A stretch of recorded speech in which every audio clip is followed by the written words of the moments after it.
Hermano, muy buenas noches. Hoy es diciembre 13 de 2021. El tema que quiero hablar hoy de una forma breve, porque es un tema muy amplio, considero muy importante, lo vamos a seguir hablando, es más, después de esto, pero esto es como una introducción, póngalo así. Es referente a los decretos de Dios. Muy importante conocer, tener una idea. Se habla mucho, muchos no lo entienden realmente, hay una confusión, especialmente cuando se escucha a puntos de vista como por ejemplo el teísmo abierto, y también el conocimiento medio o la ciencia media o molinismo, que realmente compiten con el concepto de los decretos de Dios desde el punto de vista reformado, aparte de otras definiciones como, digamos, que vamos a ver ahora. Entonces, ¿qué es decreto de Dios? ¿Cómo tener una idea mm, centrada, sólida, para que cuando se escuche eso, sepamos de lo que se está hablando?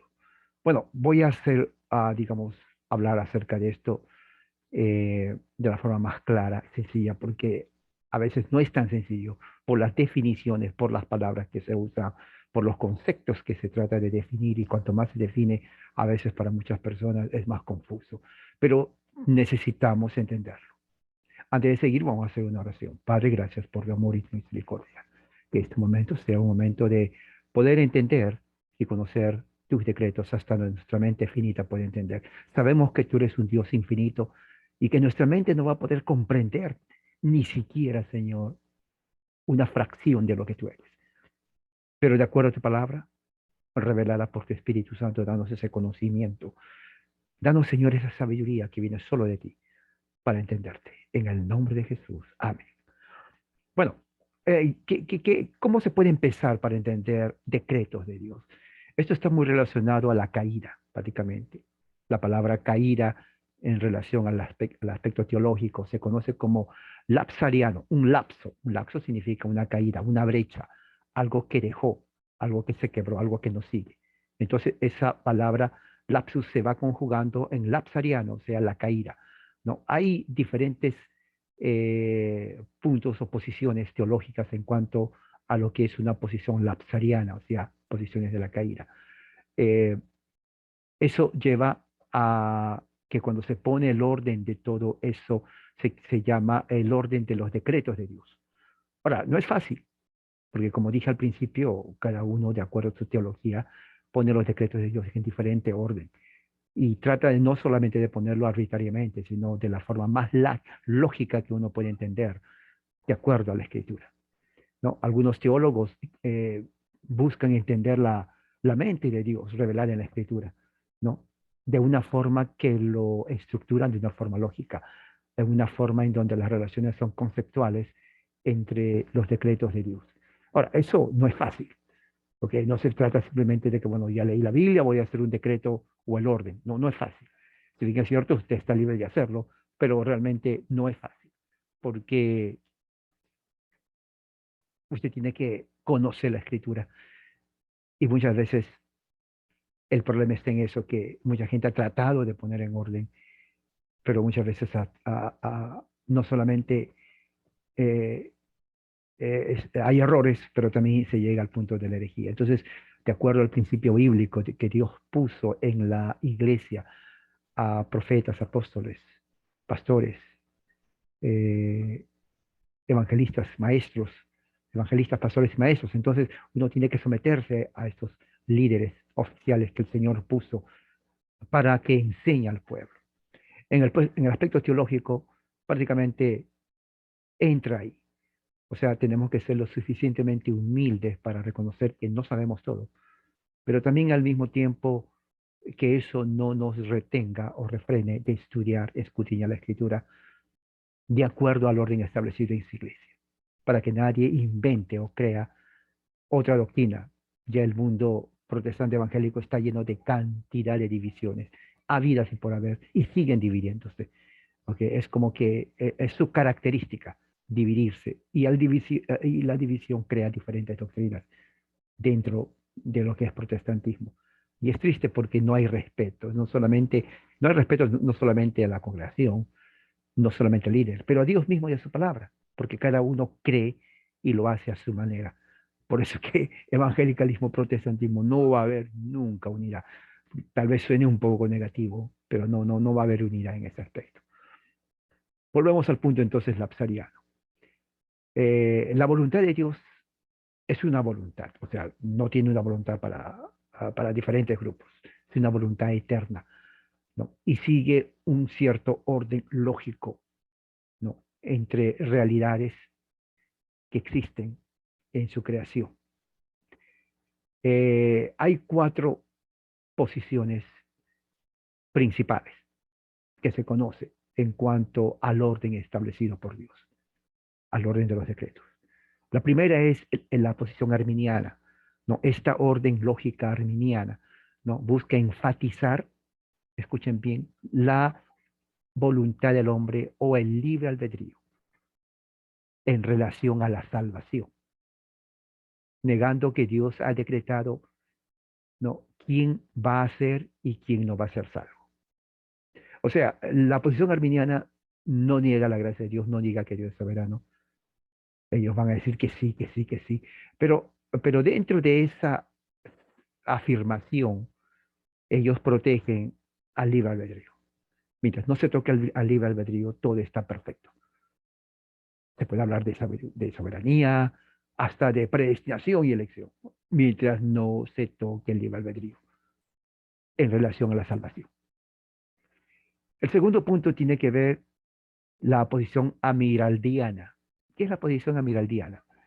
Es una posición que toma una posición, diríamos, trata de ser una posición media, pero es más hipotética, ¿no? Entre la voluntad de Dios, que según ellos murió por todos, ¿no? Eh, para que sean salvos, y su decreto que él solamente decide quiénes van a ser salvos. O sea, esto es lo que sucede. La posición hipotética es que Dios quiere que todos sean salvos y Jesús muere por todos. Pero en el momento del decreto de la elección, aquellos todos por quien Jesús murió, que es universal, no se salvan todos, sino unos. Y ese es un gran problema en esta posición. Porque si Jesús murió por todos y se salvan a muy pocos o algunos, entonces volvemos al punto, ¿por qué murió por todos? Eso lo vamos a ver en un momento. La tercera y cuarta está dividido en dos grupos que, diríamos, comparten mucho, pero también hay una gran diferencia. Y es muy importante saberlo. Número uno, la posición supralapsariana y la posición infralapsariana. Ambos enseñan que Dios eternamente predestina a personas, ya sea para la elección de salvación o la reprobación. Pero la diferencia está en si el decreto de elección precede al decreto de la caída o el decreto de la caída precede al decreto de la elección. Ese punto principal hace la diferencia entre ser supralapsariano e infralapsariano. Y la razón que la diferencia mucho es, ¿pero por qué? ¿Cuál diferencia? Bueno, es porque la posición infralapsariana cuida de que en todo este orden decreto no se inculpe a Dios como el autor del pecado. Y ese es un tema que hasta ahora sigue y es un tema que inclusive muchos molinistas y arminianos inclusive tratan de evitar. La posición supralapsariana niega todos esos cargos, pero al mismo tiempo enfatiza la absoluta soberanía de Dios y, lo más importante, que el libre albedrío del hombre no entra en la ecuación de la salvación, porque de acuerdo a las escrituras, el hombre, su voluntad no es libre. Bueno, ¿cómo se entiende la doctrina de los decretos de Dios? Bueno, decreto de Dios implica soberanía. Él es soberano sobre todas las cosas. Implica eternidad, ¿no? Implica omnipotencia, ¿no? Y que todo sucede de acuerdo al propósito de Él, que trabaja todas las cosas de acuerdo al consejo de su voluntad. Ahora, esta frase está en Efesios 1:11. Y aquí tengo Efesios 1:11. Voy a leerlo porque es muy importante esto de aquí, para que sepan. Efesios 1:11. Es un tema muy interesante, sinceramente. Dice, aquí está. Efesios 1:11 dice así. También en él, ¿no? Hemos obtenido herencia. O sea, en Dios. En él hemos obtenido herencia. Aquí está la palabra. Habiendo sido predestinados. Habiendo sido predestinados. Según el propósito, que es un plan de Dios, de aquel, o sea, de Dios, que obra todas las cosas conforme al consejo de su voluntad. Ahora, esto tenemos que, ¿dónde está mi marcador? Aquí lo tengo. Está en Efesios 1:11. En él hemos obtenido herencia, la herencia de Abraham, habiendo sido predestinados, la palabra predestinados, predestinados, hemos sido destinados antes de la fundación. ¿Cuál es el punto de referencia antes de la fundación del mundo? Según el propósito, o sea, ya hubo un plan eterno de Dios. O sea, nada sucede por casualidad. ¿Ok? Nada sucede por casualidad. Según el propósito de aquel, o sea, de Dios, que obra todas las cosas trabajan. O sea, no hay nada en su plan de Dios en donde se puede decir, bueno, esto no entró en el plan de Dios. No, todo entró en el plan de Dios. Que trabaja, ¿no? Conforme al consejo de su voluntad. O sea, él no pidió consejo a nadie, porque él es Dios. ¿Ok? Y esto implica Padre, Hijo, Espíritu Santo. Es un común acuerdo. Entonces, edificándose usando este texto, entonces, esa es la base por los cuales los teólogos han considerado la relación entre las cosas que Dios ha decretado, ¿no? Ahora, esto ha llevado hasta ahora muchas controversias, ¿no? Eh, porque últimamente el punto de conclusión es si estos decretos también están condicionados al libre albedrío del hombre, ¿ok? Al libre albedrío del hombre. Y es muy importante porque, aunque parezca mentira, la mayoría favorece el libre albedrío del hombre. Y es increíble porque la Biblia menciona en el mismo texto de Efesios, en el capítulo 2, por ejemplo, dice, Él dio vida a ustedes que estaban muertos en delitos y pecados. O sea, este es el punto de contención. La, el énfasis en la libre voluntad del hombre o libre albedrío, pretendiendo que el hombre tiene su libre albedrío intacto, cuando aquí mismo Pablo dice que el hombre está muerto en delitos y pecados. Y dice que sigue en la corriente de este mundo. O sea, el hombre no sigue su voluntad, sino la corriente de este mundo. O sea, no es libre. Tres, conforme al principio de la potestad del aire. O sea, hay un plan, así como Dios tenía un plan. Bueno, el príncipe de la potestad del aire tiene un plan, el cual domina y controla la voluntad del hombre. O sea, el hombre no es libre. El espíritu que ahora opera, ahora miren, trabaja, la palabra opera es trabajar, en los hijos de desobediencia, ¿no? Y dice que antes vivíamos en las pasiones de nuestra carne, o sea, dominados, no éramos libres, haciendo los deseos de la carne y la mente, y éramos por naturaleza hijos de ira, lo mismo que los demás. O sea, prácticamente los versículos del 1 al 3 en Efesios capítulo 2 rechaza, refuta el concepto de libre albedrío. Lo rechaza. Porque el hecho de que sigue la corriente de este mundo, el príncipe de la potestad del aire, está diciendo que mi voluntad, la voluntad del hombre, no es libre y hace lo que él quiera. Él no hace lo que quiere. Él sigue cierto orden que está fuera de sí y que es imposible que lo haga fuera de ese orden, porque está en pecado. Teniendo esto en mente, entonces vamos a ver cuáles son estas cuatro posiciones. Vamos a empezar entonces con el orden arminiano, ¿ok? El orden arminiano.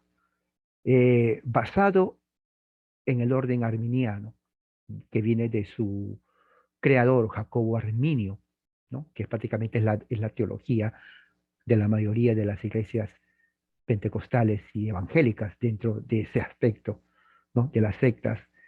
El orden del decreto divino es así. Número uno, Dios decreta la caída del mundo. Dios decreta la caída del mundo. Perdón, Dios decreta la creación del mundo. Perdón, no caída. Dios decreta crear el mundo. Número dos, Dios conoce de antemano que el hombre va a caer. O sea, tiene un preconocimiento del futuro. Él sabe que el hombre va a caer después que crea el mundo. Número tres, Dios decreta enviar a su Hijo como Salvador de aquellos que se van a arrepentir, creen y perseveran. Número cuatro, Dios decreta proveer los medios que van a capacitar al arrepentimiento y a la fe. Número cinco, Dios prevé, mira de antemano, cuáles individuos se van a arrepentir y creer. O sea, él ya sabe de antemano quiénes van a arrepentirse y van a creer en él. Y el último es, ya que él sabe quiénes van a creer en él, Dios decreta salvar solamente a aquellos que él sabe que van a creer en él, hacen buenas obras, perseveran y al resto condenar a aquellos que no hacen eso. O sea, en este aspecto, ¿no? Vemos varios puntos. Que la soberanía de Dios realmente es limitada. O sea, no digan que es soberano, pero es limitada. Tan limitada que lo ponen como impotente. Y vamos a explicar por qué. ¿No? Porque aquí ponen a Dios que solamente Él conoce quiénes en el futuro van a creer en Él. Mire bien la frase, Él conoce. O sea, Él no está detrás de lo que causa quiénes van a creer. Él solamente sabe quiénes van a creer, nada más. ¿Ok? En otras palabras, el hombre decide su salvación. ¿Sí? El hombre decide su salvación. Eh, Ahora, esta enseñanza de por sí tiene muchos problemas porque va en contra de lo que la Biblia realmente enseña. ¿No? La Biblia dice que Dios es el último, el único, cuya voluntad es suficiente para salvar. Eso se ve en Romanos 9:16. Vamos a ver qué dice Romanos 9:16. Romanos 9:16, aquí está.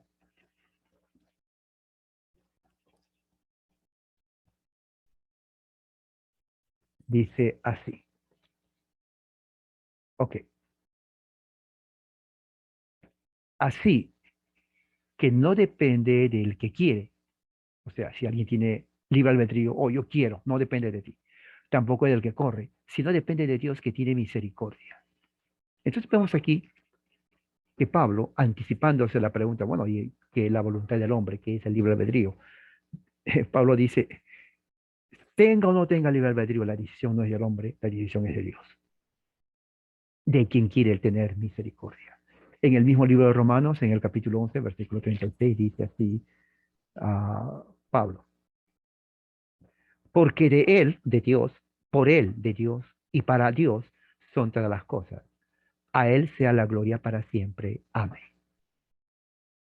Aquí pone a Dios como el único soberano. De Él, para Él y por Él. O sea, no hay nadie fuera de Él. Son todas las cosas. A Él sea la gloria para siempre. Amén. Ahí está. A Él sea la gloria. Nadie más. ¿Ok? Eh, es dentro de este decreto, de elección que es Dios el que decide, no el hombre, ¿no? Si vamos a, por ejemplo, Romanos 9:15, él dice así, porque tendré misericordia, dice Dios a Moisés, del que yo tenga misericordia, y tendré compasión del que yo tenga compasión. Ahí está. O sea, no depende de que, o el hombre, como dice la posición arminiana, la libre voluntad del hombre decide si desea aceptar a Cristo o no, o creer en él. Absolutamente eso pone el énfasis en una voluntad caída que no tiene el hombre. El hombre tiene, sí, el hombre sabe que es malo o bueno, y la libertad del hombre en el aspecto moral de obedecer la ley de Dios es nula. Él puede decir, sí, yo sé, necesito a Dios, pero de ahí no pasa. O sea, que ellos puedan decir, porque hay gente no cree en Dios, pero dice, sí, yo necesito, pero nada más. No, no, yo me he encontrado con mucha gente así, que dice, sí, yo sé que necesito a Dios, sí, yo sé que tengo que creer en Él, sí, yo sé, o sea, ellos saben todo, pero no lo hacen. Eso nos indica que no es lo mismo saber que uno necesita de Dios y someterse a Él. Eso es totalmente diferente, ¿ok? Eh, Según entonces la Escritura, la posición arminiana del decreto de Dios no es bíblica, es ineficaz para la salvación del hombre. Porque al poner el énfasis en la libre voluntad del hombre o libre albedrío, el hombre no va a alcanzar absolutamente nada, no va a lograr su salvación, porque la voluntad del hombre está maniatada, está esclavizada, está sujeta al príncipe de este mundo. Él puede saber, él puede decir, bueno, pero yo creo, pero recuerde, Simón el mago también creyó. Y en el caso de él, su voluntad no estaba sujeta a Dios, aunque creyó en él y se bautizó, estaba sujeta a Satanás. La segunda posición es la posición amiraldiana. Esta segunda posición es entre la idea universalista, o sea, Jesús muere por todos, ¿no? Ah, pero al mismo tiempo hipotética, ¿no? Hipotética, universal. O sea, ¿qué quiere decir esto? Quiere decir de que Dios, que Jesús moriría por todos los hombres, la humanidad entera, ¿no? Pero luego Dios decreta la elección de unos pocos, de aquellos todos que Jesús murió. O sea, hace del sacrificio de Cristo ineficaz suficiente como para salvar a los que por él murió por ellos. O sea, esto es algo totalmente inconcebible. ¿Cuál es el orden? Número uno, el decreto de Dios de crear el mundo y todos los hombres. Dos, el decreto de Dios que todos los hombres pecarían. El decreto de Dios de redimir todos los hombres a través de la muerte de Cristo. Fíjese, universal, o sea, todos. Número cuatro, la elección de Dios, y aquí viene el punto, de algunos hombres a la salvación, y al resto reprobados. Se dan cuenta cómo del 3 al 4 hay una disonancia teológica, porque cómo es posible que Jesús muera por todos en el decreto, pero al final otro decreto de la elección, entonces solamente salva a algunos de aquellos todos que salvó, que murió. Y eso no enseña la Escritura. Y el último, que el decreto de Dios de aplicar, ¿no?, la redención de Cristo o los beneficios a los electos que él elige. Entonces la pregunta es, ¿y qué pasó con el resto por los cuales Jesús murió? ¿No? Es por eso se llama un universalismo hipotético. ¿Por qué? Porque la hipótesis está en que si él murió por todo, todos van a ser salvos, pero no, solamente salvan algunos de los cuales él murió. Y al mismo tiempo crea un problema uh, teológico interno en la divinidad. Porque mientras que Jesús muere por todos, ¿no? Por todos los hombres, el Espíritu Santo solamente aplica su salvación a algunos. O sea, es como decir Jesús muere por todos, el decreto, pero viene el Espíritu y dice, bueno, tú moriste por todos, pero yo aplico a algunos. Entonces, ¿por qué Jesús murió por todos? Eso hace de Cristo una persona ineficaz, injusta en la salvación. Porque si Él murió por todos es para salvación. Pero de pronto viene el Espíritu Santo aplicando de una forma arbitraria, haciendo ineficaz la muerte de Cristo, aplicando solamente a algunos, lo cual hace que Jesús o la muerte de Jesús no sea eficaz. Aunque haya muerto por todos, no hay salvación, no hay seguridad de que todos van a ser salvos, lo cual es una burla y una negación al cuán extenso o hasta dónde abarca el sacrificio de Cristo. Las últimas dos, supralapsarianismo, infralapsarianismo. Bueno, aquí está, ¿no? Las dos posiciones reflejan el orden bíblico, ¿ok? Ahora voy a explicar por qué. Infralapsarianismo a veces se llama sublapsarianismo, lo cual significa que está debajo del decreto del pecado, ¿ok? La diferencia está eh, en lo siguiente: si el decreto de la elección, lógicamente, precede o sigue al decreto de la caída. Eso hace la gran diferencia, ¿no? Aparte de eso, las dos posiciones enseñan que Dios incondicionalmente escoge a los electos y la reprobación envuelve la soberanía perfecta de Dios, ¿no? Y el castigo justo del pecado. Empecemos con la hora supralapsariana. Es el orden en donde Dios decreta, ¿no?, un énfasis primero en la voluntad de Dios para glorificarse él mismo a través de la salvación por gracia de los electos y la justa condenación de los reprobados. La predestinación de Dios es, por lo tanto, vista previo a otros decretos. Así la creación, la caída, la redención, entonces vienen después del gran propósito de la predestinación, ¿no? Entonces el decreto orden sería más o menos así. Número uno, Dios decreta la predestinación de electos a la vida eterna con Cristo como su cabeza y predestinar, ¿no?, a los reprobados a la condenación por sus pecados, ¿no? Y todo esto para la gloria y alabanza de su gloria. Importante. Número dos, Dios decreta crear al mundo después que Dios decreta la predestinación a todos los hombres para salvación y otra condenación. Dios entonces decreta crear el mundo. Número tres, Dios decreta permitir la caída entre la humanidad. Número cuatro, Dios decreta enviar a su Hijo y Espíritu para salvar solo a los electos que fueron elegidos y predestinados en el número uno desde antes de la fundación del mundo, ¿no?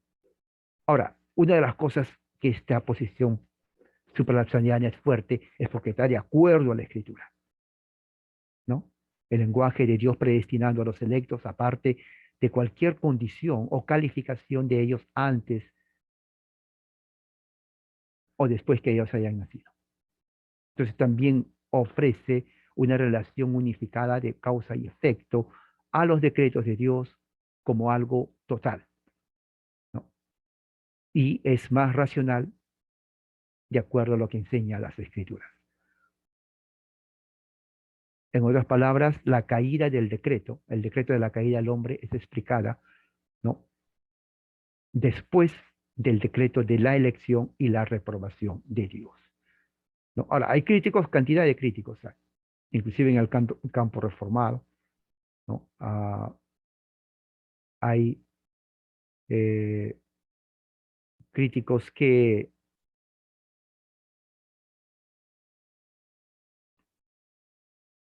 dicen que esto no es lo que la Biblia enseña y que hace de Dios un monstruo, ¿no? El autor del pecado, porque no aceptan que Dios primero haya decretado a quienes elegir para salvación y a quienes y al resto condenar. porque no lo ven correcto eso. Entonces ellos ofrecen la posición que se llama infralapsariana, ¿no? ¿Qué es la posición infralapsariana? Número uno, Dios decreta crear el mundo. Se dan cuenta, a diferencia de la supralapsariana, que es Dios decreta la predestinación. Aquí en la infralapsariana, Dios decreta crear el mundo. Luego que Dios decreta crear el mundo, Dios decreta la caída. Luego recién viene el decreto de la elección, ¿no? De ciertas personas en pecado, ¿no? Por la gracia en Cristo y la reprobación de otros para condenación. Pero mire, está en el número 3, en la supralapsarianismo, eso está en primer lugar. Luego, la última parte, Dios decreta enviar a su Hijo Jesucristo y su Espíritu Santo salvar a los electos. Supralapsarianos entonces defienden el orden del decreto, primero para negando que la posición de ellos no fracasa en dar lugar a la justicia divina, ¿no? Un gran teólogo reformado, Gerhardus Voss, ¿no? Distingue entre el decreto legal, ¿no? Entre el decreto para reprobación y el fundamento legal, ¿no? Que mientras Dios decreta la reprobación que precede al decreto de la caída, la condenación actual de pecadores envuelve, dice así lo siguiente: el fundamento legal por el cual los hombres perecen descansa en el pecado que ellos deliberadamente cometen dentro de un tiempo. Nadie perece, aparte de otra cosa, excepto por su propio pecado. Pero esto de sí mismo no puede ocurrir aparte del permiso de Dios, de su decreto. Por eso Dios decreta, ¿no? Tiene que haber un decreto para que suceda eso. Por lo tanto, este decreto o permiso, que es la predestinación de Dios, es el fundamento más grande para la realidad de perecer, ¿no? Porque está el decreto de Dios, pero no es el asunto, no es el fundamento legal, porque el fundamento legal es que el hombre mismo, ¿no? Muere por sus propios pecados. Eh, Luego también se puede mencionar Romanos capítulo 9, versículo 5, 15, perdón, en donde Pablo escribe que la soberanía, el decreto soberano de Dios está sumarizado, está resumido cuando dice: yo tengo misericordia, tendré misericordia sobre quien yo tengo misericordia y yo tendré compasión sobre quien yo tengo compasión, ¿no? En Romanos 9:19, si leemos, dice así, ¿no? Me dirás entonces: ¿por qué pues todavía reprocha a Dios? Porque ¿quién resiste su voluntad? ¿No? Ah, es como el faraón puede ser culpado cuando Dios decretó el endurecimiento de su corazón. Pablo responde, no por decir que el faraón es complícito en su pecado, pero señalando la libertad soberana de Dios para hacer de cada criatura lo que él desea hacer para su propia gloria, ¿no? Y dice así, ¿no? Para esto mismo he levantado para demostrar mi poder en ti, para que mi nombre sea proclamado en la tierra. O sea, Dios no sigue el pensamiento humano de decir, bueno, Dios es injusto. Dios es Dios. Y Dios dice, yo lo hago, yo endurezco eso del el corazón del faraón para que yo sea glorificado en todo esto.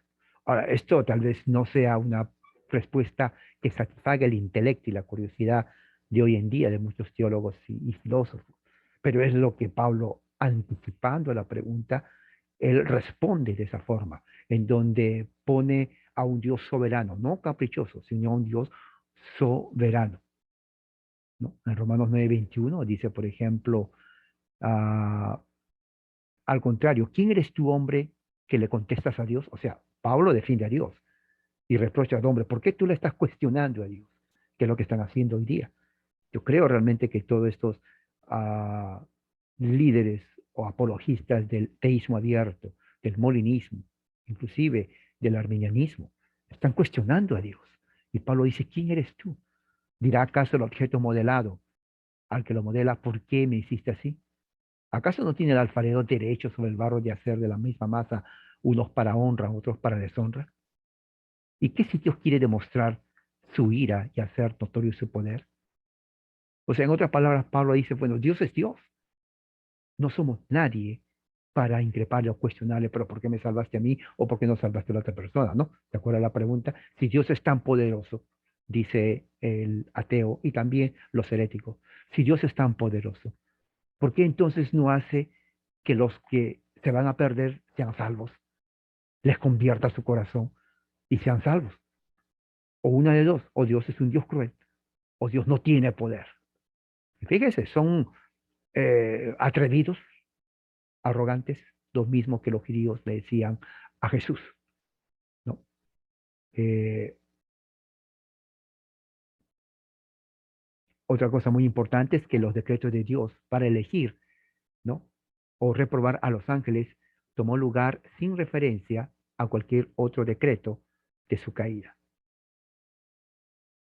Entonces, Dios se puede deducir o por implicatura, ya que Dios decretó la reprobación de ángeles condenados sin que haya un decreto de la caída, ¿no? Entonces no se le puede culpar a Dios de que él impugna, ¿no? Injusticia, ¿no? Algo que no enseña las escrituras.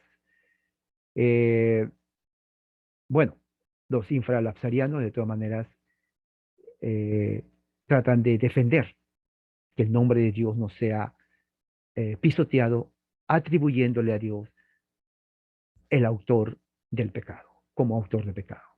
Pero una cosa es cierta, ¿no? En las escrituras vemos que Dios ha creado, ¿no? Al malo y al bueno, ¿no? Eso es claro en las escrituras.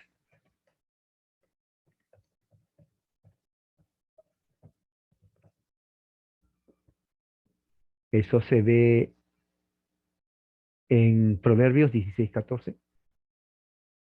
Dice, todas las cosas por el Señor tienen su propio fin, ¿no? La Biblia de Jerusalén dice, todas las cosas ha hecho el Señor por sí mismo, ¿no? La Biblia hispana dice, el Señor lo ha creado todo con un propósito. Me gusta eso. Todo, fíjese que ha creado todo por un propósito. Aún al hombre malvado para el día del castigo. O sea, aquí vemos claramente que Dios crea al hombre malo. Dice, aún al impío para el día del mal. Aún al malvado fue hecho para el día del desastre. Incluso al perverso para el día de la calamidad. Hasta el malvado fue hecho para el día del desastre.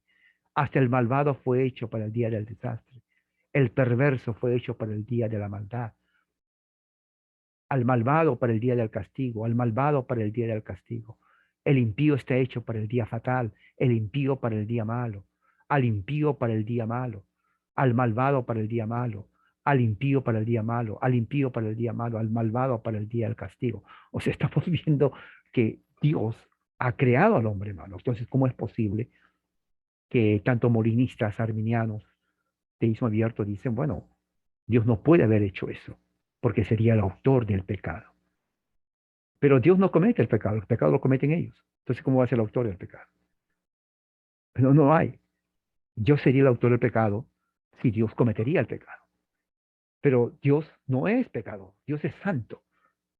Entonces, lo que ellos le atribuyen a Dios pensando que es imposible que Dios sea el autor del pecado, están realmente blasfemando el nombre de Dios.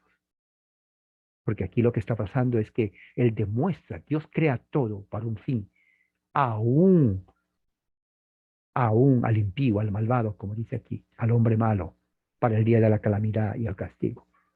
Él es Dios. O sea, ¿por qué cuestionarles a Dios? Si Dios sería el autor del pecado, Él entonces sería condenado porque Él está pecando. Pero Él no es el autor del pecado. Y eso enseña toda la Biblia. O sea, no hay ningún problema en los escritores bíblicos atribuir a Dios el creador tanto de lo bueno y de lo malo. Porque como dice Proverbios aquí, todas las cosas el Señor ha hecho por sí mismo, ¿no? O como dice la otra versión, todo lo que Dios hizo tiene un propósito, ya sea malo o ya sea bueno. Bueno, espero de entonces esto, explicación haya servido. Cualquier cosa pueden preguntar. Y recuerden, vamos a seguir estudiando los decretos de Dios. Que la gracia de Dios sea con ustedes también.